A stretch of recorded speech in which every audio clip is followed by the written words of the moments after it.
তো hello WhatsApp. তো আমি ইকার্টে কাজ করি, ইকার্টে ডেলিভারি বয়, ফ্লিপকার্টে কাজ করি আর কি। তো আমাদের গত 3 দিন ধরে পার্সেল আসা বন্ধ হয়ে গেছে। বন্ধ বলতে কেমন, মানে স্ট্রাইক চলছে আর কি। কেমন স্ট্রাইক? যেরকম টাকা বাড়ছে না, যেরকম আমরা যেরকম ডেলিভারি হয় আমাদের টাকা কম, আর তেলের দাম এদিকে বাড়তেই আছে। তো উপর থেকে টাকা বাড়ানো হয়েছে। এখন ওরা বলেছে যে আমাদের যদি টাকা না বাড়ায় তাহলে আমরা মাল পাঠাবো না, ফ্লিপকার্টের মানে কোনো পার্সেল পাঠাবে না। তো এখন পার্সেল আসা বন্ধ হয়ে গেছে, 2টা 3টা করে পার্সেল। তো দয়া করে কেউ এখন অর্ডার করবেন না, মানে মোটামুটি তাও 4-5 দিন, মানে ঈদের পর থেকে অর্ডার করলে অর্ডার ঠিক মতন আসবে। এখন বর্তমানে অর্ডার আসতেছে না। তো এই দেখো আমাদের পার্সেল, অল্প কিছু পার্সেল। অফিস থেকে আবার পিকনিক দিচ্ছে, অফিসের ভিতরে ঢুকে গেলাম আমি। পার্সেল নাই, মোটামুটি পার্সেল।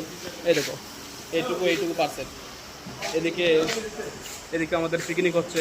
এই দেখো পার্সেল 4টা 5টা, এই 4টা 5টা পার্সেল এদিকে পিকনিক হচ্ছে। মানে পিকনিকটা হচ্ছে কেমন, সবাইকে শান্ত বানানোর জন্য আর কি, যে সবাই যেন পার্সেল নিয়ে যায়, সবাই যেন ভালো মতো কাজ করে, তার জন্যই পিকনিক।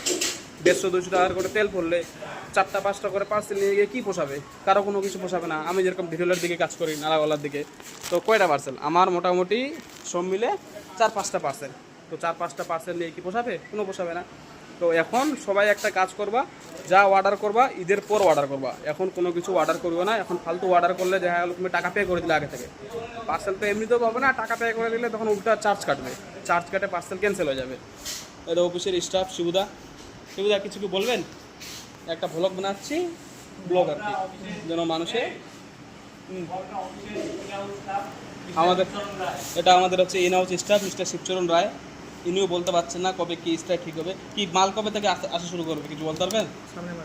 সামনে মাসে বোকাচোটা কোন মাসে? ও সামনে মাসে, ঈদের পর। মানে এক কথায় কি, সবাই ঈদের পরেই অর্ডার দিয়েন, তাহলে ভালো থাকবে। ঈদের আগে কেউ অর্ডার দিয়ে নেন, ফালতু অযথা আমাদেরও সময় নষ্ট, ফোন করতে হবে, অফিসে আসতে হবে। আর কেউ অর্ডার না করলে আমরা অফিসে আসবো না। এই দেখো পিকনিক চলছে, এটা হচ্ছে আমাদের পিকনিক, এটা হচ্ছে স্টাফ। রাজু, আপনি কিছু বলবেন? কিছু বলবেন কি? বলেন। এই দেখো পিকনিকের ব্যবস্থা চলতেছে আমাদের এখানটায়। আমি হলাম নিজের মুখটা দেখাচ্ছে তুলে দিলে, আমি হলাম অফিস স্টাফ মিস্টার শুভম সরকার। আমাদের এখানটায় হরিণঘাটা থেকে মাল আসার কথা ছিল, যেহেতু হরিণঘাটায় স্ট্রাইক চলছে ওই জন্য আমাদের এখানে 2 দিন ধরে মাল আসছে না। তো আজকে যেহেতু সবার কথা ভেবে নিয়ে অফিসে একটা পিকনিকের আয়োজন করা হয়েছে, সব ছেলেপেলেদেরকে একটু খাওয়ানোর ব্যবস্থা করতে হবে। তো এখানে এখন পেঁয়াজ চলতেছে, মানে এক কথায় কি, খাওয়া দাওয়ায় ফুটতে পারবে আর কি। আসল কথা হচ্ছে এটা, খাওয়া দাওয়া করে ফুটতে পারবে না, মাঝে মাঝে বলতে নেই। আরো ঠিক আছে, তাহলে 4-5 দিন পরেই অর্ডার করো, ঈদের পর থেকে অর্ডার করো আবার নতুন করে।